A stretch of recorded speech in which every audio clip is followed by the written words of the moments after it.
Yes, karibu tena ndani ya media Goma TV. Kwa majina anaitwa ripota mwenye kutokea ndani ya muda wetu wa habari wa saa 8:01 kwa sasa. Kumbuka leo ni tarehe 19 mwezi wa 6 mwaka wa 2026. Leo tuna mengi ya kuwatangazia na leo tuna mengi ya kuwaeleza na tuna mengi ya kuchambua kupitia yote ameendelea kupitikana ndani ya uwanja wa mapambano ndani ya Jamhuri ya Demokrasia ya Kongo. Kwa sasa katika muda wetu wa habari ni huyu. Mbele ya kuzungumzia kupitia vipindi vyetu vya leo, inabidi kwanza subscribe ndani ya media Goma TV, subscribe ndani ya media Bukavu TV. Kwa sasa leo sisi ni memba wa media Bukavu TV, kama kutokea ndani ya media Goma TV. Ukinipata utanipata ndani ya media Bukavu TV, utanipata ndani ya media Goma TV. Katika media Goma TV ni sehemu ya uchambuzi, ni sehemu ya kueleza mambo ya uchambuzi ya mambo ya kivita kwa sasa na mambo ya siasa ndani ya Goma TV.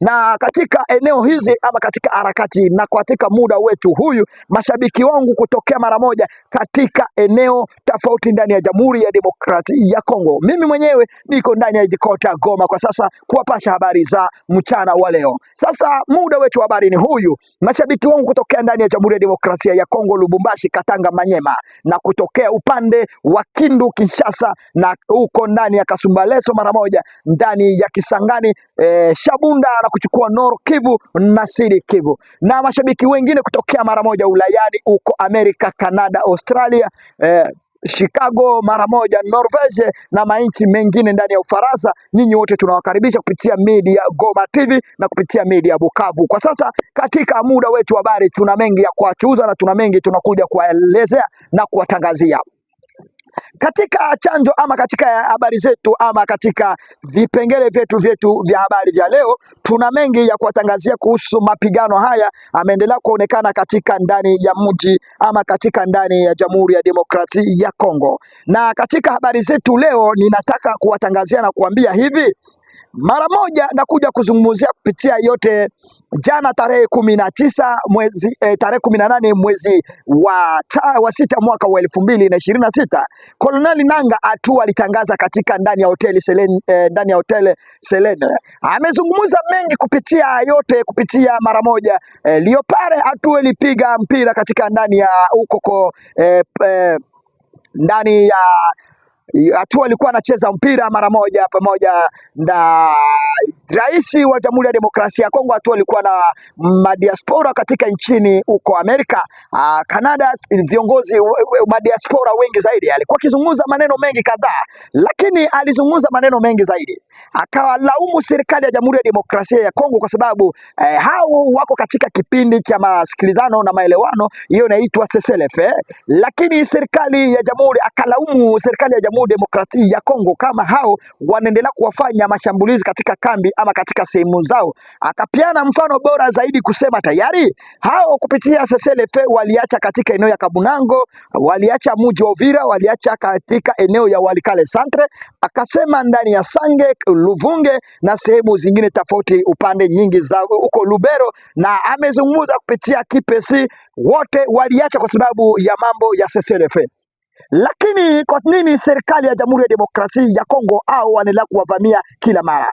Na akasema maneno mengi mazito zaidi katika mkutano huyu. Atua alikuwa na waandishi wa habari katika mji wa Goma katika hoteli Selena. Nakuja kuwapatia habari zingine kutokea katika ndani ya mji wa katika ulayani Minembwe mara moja katika habari zenye tuko nazo na katika taarifa zetu. Kwa sasa wanajeshi wa M23 walianza tena msafiri wa mapigano katika muda wa saa 10 jioni. Katika mapigano haya walitengeneza wanajeshi wa M23 kwa kusema waondoke ndani ya mji wa Minembwe, ilikuwa ni kama vile kuchanganya watu kiakili. Katika kuchanganya watu kiakili, wanajeshi wa M23 bado walikuwa katika mji wa Uvira. Katika taarifa langu na katika update ya habari wetu, wanajeshi wa M23 walikuwa bado hawajaondoka katika mji wa Uvira, walikuwa ndani ya centre ya Uvira na walikuwa wamesha kuondoka katika vijiji tofauti ya Uvira. Lakini ndani ya headquarter ya Uvira bado walikuwa angali. Kwa sasa katika habari zingine zilikuwa zikitengeneza kusema tayari wanajeshi wa M23 walikuwa wameondoa vyombo vyao vya habari, walikuwa wameondoa silaha zao, wakaelekeza nao mara moja za Mwenga, Katombe na katika sehemu zingine huko Luntukulu. Lakini katika taarifa langu nimewaletea na muelewa na kutambua hivi, wanajeshi hawa wapiganaji wa M23 Twirwaneho na Eri Chabara ni wanajeshi hawa wanajeshi hawa ili wafanye vitu vyao wanakuwa wamesha kupanga mbele. Kwa sababu gani nimezungumza hili? Serikali ya Jamhuri ya Demokrasia ya Kongo FARDC hao katika mapigano wanayopigana kila mara na waasi wa Twirwaneho na M23, wao wako na hiyo inaitwa strategie de combat kwa sasa. Kumbuka hao kila mara kuna kati unasikia serikali ya Jamhuri ya Demokrasia ya Kongo FARDC imewapiga, unasikia mara moja jeshi la M23 wanapiga serikali, lakini kupitia mapigano haya kisha yanavyoendelea, sio kusema hili ni kuje kuwakosoa na kuangalia vipi haya mapigano yanaendelea kusonga katika uwanja huyu. Serikali ya Jamhuri ya Demokrasia ya Kongo wao wakiwa katika uwanja mapigano kila mara wakianza kuavanse kabisa, mapigano yamekuwa mazuri, dakika moja unasikia mapigano ameshimama. Kwa sababu gani? Haya mapigano akiwa mara moja inabidi iwe mfululizo. Mapigano ikiwa mfululizo, walianza kumbuka tangu tarehe 8 mapigano yalikuwa yanaendelea katika eneo ya Minembwe. Tuseme kama leo imefika karibu siku 15, karibu siku 15 mapigano ameendelea katika ulayani Minembwe. Mpaka kwa sasa tangu hiyo siku serikali ya Jamhuri ya Demokrasia ya Kongo haijachukua eneo ya Minembwe. Minembwe sio kusema ni headquarter kubwa zaidi. Minembwe niseme ni kaeneo kidogo kiko katika eneo hili. Uniambie wanajeshi wa Jamhuri ya nchi mzima ipambane na senta mbili, Nord Kivu na Minembwe. Hebu niambie kama vita ingekuwa katika eneo yote, serikali ya Jamhuri ya Demokrasia ya Kongo wangefanya nini? Wameshindwa kukomboa fasi mbili, Nord Kivu na Sud Kivu. Ingekuwa kama hii vita iko katika mpaka huko za Kisangani huko, vita iko Lubumbashi, vita iko Katanga, vita iko mara moja ndani ya Kalemi, uniambie sisi kuelekea katika eneo ya Bujimai, hebu niambie kama kule kote kungekuwa mara moja wa mapigano yameendelea kuwa, serikali ya Jamhuri ya Demokrasia ya Kongo wangeweza ama vipi? Hili ni swali. Vita mpaka ilisababisha waite mara moja wanajeshi kutokea manchi kigeni, walikuja kupambana wakashindwa. Yaani tujiulize maswali, wahasi hao wana nguvu nyingi kuliko serikali ama Twirwaneho wana nguvu nyingi kuliko serikali? Jeshi la ADF lina nguvu kuliko serikali? Hebu tujiulize maswali wa ndugu zangu. Kwa nini mara moja ukiangalia serikali ikiamuka asubuhi unasikia wamepigana mahali fulani, lakini wakipigana mahali fulani wanatangaza kusema wamechukua eneo hili, lakini ukikuja kuangalia kwenye update haikutani na maneno yenyewe waliyotangaza na maneno yenyewe kwenye program hapa. Utapata wakaaji. Kumbuka, kama mnataka kujua habari za ukweli, mnajitahidi msiongeleshe serikali, kwa sababu serikali yayo itawapasha habari yao. Kwa sababu ukiangalia kwenye mtandao, watu kwanza wanaojitapa zaidi, watu wanaojinua zaidi, kwanza tuachane na FARDC wajinue zaidi kama jeshi la wazalendo. Jeshi la wazalendo kila mara wakienda katika eneo fulani, mapicha wanatangaza. Kuna ule mtu iko na picha ya eneo fulani ya mwaka 2025 anakuja kuonesha tumechukua eneo fulani, ni kama vile tayari wanatangaza. Kumbuka hili ndio kuna maneno nye kila mara na kwa nikisema hatutaki kama sisi watu wa media mtupatie habari za kitabu ili ndio mtuletee tutangaze. Tunataka habari zile mapya, zile zenye ziko uwanjani. Hatua nikifanya kitu inaitwa verification au moment la ndajua tayari hili taarifa ni la ukweli. Muliona mara moja jeshi kwa sasa jinsi nao watangazia vita inaendelea huko Minembwe. Vita inaendelea mpaka wanajeshi wa M23 wanataka kuondoa mara moja jeshi la wazalendo na FARDC, jeshi la Ibu ndani ya sekta yote walichukua katika eneo ya Minembwe. Hili ndio taarifa nimewapatia kwa sababu nimeona katika programe na nimeona katika taarifa ya raia population wanasema leo mapigano ya leo iko nguvu zaidi. Mapigano ya leo yamekuja na moto zaidi. Lakini kwenye taarifa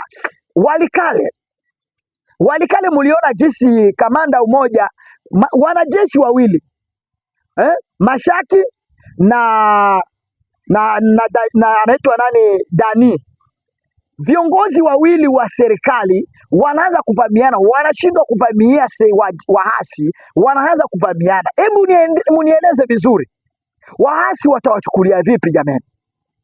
Hatua waasi wanajua nyinyi hamuelewani. Unajua kitu kenye kiko kwa serikali, kitu kenye kiko ndani ya FARDC. FARDC wao kwa wao kwanza hawaelewani katika uwanja mapambano. Hata kama wanasema uongo inafanyika hapa, mambo ya kupeana rushwa, lakini hata kwao kwa wao hawakubali, kwa sababu kwanza hakuna mwenye anakubali mwenzake amuongoze. Yani kila mtu anataka kujigamba, yani kila mtu anataka kusema mimi ndio kusema katika eneo. Sasa ndio unajikuta katika uwanja mapambano, akifika kwenye vita akiwa alipewa wanajeshi wa mtu fulani, wakifika kule yule mwanajeshi akimuongoza anamwambia mimi, wewe sio kamanda wangu. Tayari ukumbuke, kama unaanza kupinga kiongozi, tayari ujue vita mumefeli kabisa. Hili ndio tatizo lenyewe linasababisha wanajeshi wa FARDC wameshindwa vita kabisa. Raia population kupitia nyinyi waliwaamini, wameamini serikali, wameamini wazalendo, ukiangalia yani sio kusema kwa wazalendo hawaaminiane, kwa serikali hawaaminiane. Ibu kwa sababu tuseme kama Ibu basi na Serpent Noir, wale ndio tuseme, kwa sababu wale ni wanajeshi wa serikali wa jamhuri, wanajeshi wa Felix Tshisekedi, wale ni wanajeshi kabisa wa rais wa Jamhuri ya Demokrasia Felix Tshisekedi Tshilombo, wale ni wanajeshi wake, kwa sababu atoa Joseph Kabila kukua Ibu, watoa Joseph Kabila kukua nani Serpent Noir. Lakini katika taarifa langu nimewaambia kwa sasa watu waelewe, jeshi la Jamhuri ya Demokrasia inabidi kwanza wajitambue, sio kuchukua tu bunduki mara moja mwende tu kule mpige mwaribu tu masasi, mwaribu mpige tu masasi adui ajibu. Niliwaambia katika komba inabidi katika mapigano mnajipanga. Katika mapigano mnajipanga, unafuata. Ukijipanga hapana kurudi nyuma. Jipanga uko unasonga mbele, unanifuata. Na ukiona mwenzako anakuangalia vizuri, muangalie vizuri. Na hivi katika uwanja wa mapambano inataka hivyo. Sio kusema mara moja dakika moja nini. Beni mnaona jinsi watu wanakatwa vichwa, watu wananyanyaswa. Raia population watateseka tangu lini jamani? Inahitajika raia population mujishikane. Raia msitegemee serikali.